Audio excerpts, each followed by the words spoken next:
اقامت کے مسائل یہ ہیں کہ جو شخص اذان دینے والا ہو چاہیے کہ وہی اقامت بھی کہے، لیکن ایک شخص نے اذان کہی ہے، اگر اقامت کوئی دوسرا کرے آیا اس کی کچھ گنجائش ہے یا نہیں ہے؟ تو فقہا فرماتے ہیں کہ جو مکبر اذان دینے والا ہے یعنی جو مؤذن ہے، پہلے تو یہ افضل یہ ہے کہ وہی اقامت بھی کرے، یعنی وہی مکبر بن جائے، وہی اقامت کرے۔ لیکن اگر وہ نہیں کر سکتا تو دوسرے جس کو موقع دے تو اس کو باخبر کر دے کہ آپ میری جگہ پہ اقامت کہہ دے، یا اشارہ کر دے،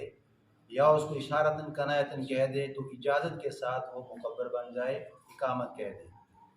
دوسرا مسئلہ یہ کہ جو اذان دینے والا ہو اس کو چاہیے کہ وہ صف کے اندر بیٹھے، وہ مسجد میں دائیں بائیں گھومے نہیں، یعنی اذان دے کہ باہر چلا گیا ہے، اب نماز کا ٹائم ہو گیا، 8:15 بج چکے ہیں، 5-10 سیکنڈ اوپر ہو چکے ہیں، اب اس کو تلاش کرنا پھر مشکل ہے،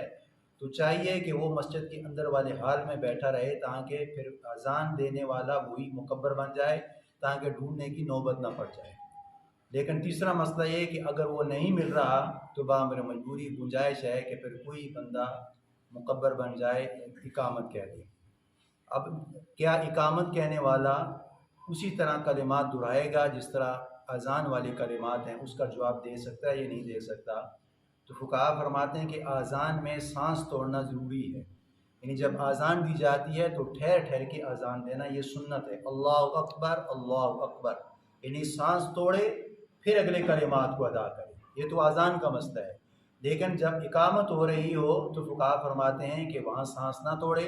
اگر توڑنا بھی چاہتا ہے تو مختصر کر لے، یعنی آہستہ سے اللہ اکبر اللہ اکبر اللہ اکبر اللہ اکبر اشہد اللہ الہ الا اللہ اشہد اللہ الہ الا اللہ۔ اب اس میں سانس توڑ رہا ہے لیکن معمولی سے سانس توڑے، جس طرح اذان میں سانس توڑ کے لمبا کر رہا ہے، لیکن جو اقامت ہے اس میں تھوڑا سا مختصر کر لے، تو اذان کے ساتھ اقامت کا جواب دینا بھی ضروری ہے۔ جس طرح اذان ہو رہی ہے اس کا جواب دے رہے ہیں اللہ اکبر، پیچھے پڑھنے والا بھی اللہ اکبر کہہ رہا ہے، تو فقہا فرماتے ہیں کہ جس طرح آپ نے اذان کے کلمات دہرا لیے ہیں، اس طرح جب اقامت ہو رہی ہو تو جو اقامت والے سامعین ہیں، مکبر اقامت کر رہا ہے لیکن جو صفوں کے اندر دوسرے بندے کھڑے ہیں تو وہ اس کی اقامت کا بھی جواب دے، یعنی اللہ اکبر وہ بھی کہہ رہا ہے، تو جو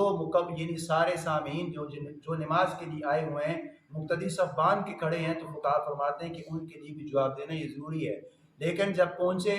پھر قد قامت الصلاۃ، یعنی جس طرح فجر کی نماز کا وقت ہے، اذان ہو رہی الصلاۃ خیر من النوم، اس کا جواب کچھ اور تھا، لیکن جب قد قامت الصلاۃ پہ پہنچے تو فقہا فرماتے ہیں کہ اس وقت کہہ دے اقامہ اللہ و ادامہ، اس لیے کہ اقامہ اللہ و ادامہ اس کا معنی یہ ہے کہ یا اللہ اس نماز کو تو آباد رکھ، یعنی جو نماز ہم پڑھ رہے ہیں، چاہے فجر کی پڑھ رہے ہیں، ظہر کی پڑھ رہے ہیں، عصر کی پڑھ رہے ہیں، مغرب کی پڑھ رہے ہیں، عشاء کی پڑھ رہے ہیں، جب اقامہ اللہ و ادامہ، یا اللہ اس نماز کو آباد رکھ، یا اللہ اس نماز کو آباد رکھ، یعنی ہمیں بھی نماز کے ساتھ آباد رکھ، اور جو نماز پڑھنے والے یا اللہ ان سب کو تو نماز کے ساتھ آباد فرما۔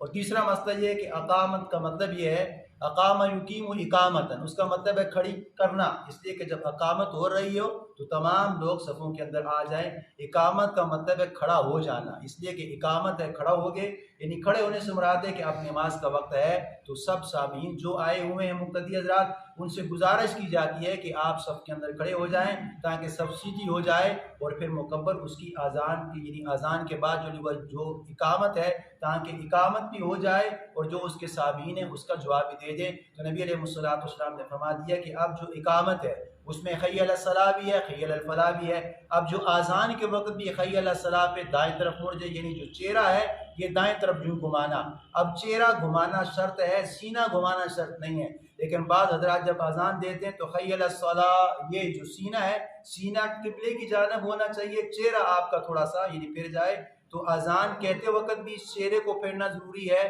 اور اقامت کہتے ہوئے بھی چہرے کو حی علی الصلاۃ پہ دائیں طرف اور حی علی الفلاح پہ بائیں طرف، اور جواب اس کا بھی وہی ہے، اقامت پہ بھی وہی ہوگا لا حول ولا قوت الا باللہ، لا حول ولا قوت الا باللہ، لیکن چہرہ پھیر رہا ہے، سینے کو نہیں پھیرنا۔ اقامت بھی ہو رہی ہے تو حی علی الصلاۃ، یہ چہرے کو پھیر لیا، اس طرح یہ حی علی الصلاۃ، اب یہ سینہ بھی کر رہا ہے، تو سینہ قبلے کی جانب ہونا چاہیے، چہرہ آپ کی دائیں بھی گھوم جائے اور بائیں بھی گھوم جائے، حی علی الصلاۃ پہ دائیں طرف آ جائے، اور حی علی الفلاح پہ بائیں طرف آ جائے، قد قامت الصلاۃ قد قامت الصلاۃ اقامہ اللہ و ادامہ اقامہ اللہ و ادامہ، اللہ اکبر لا الہ الا اللہ۔ اس میں آہستگی ہے اقامت میں،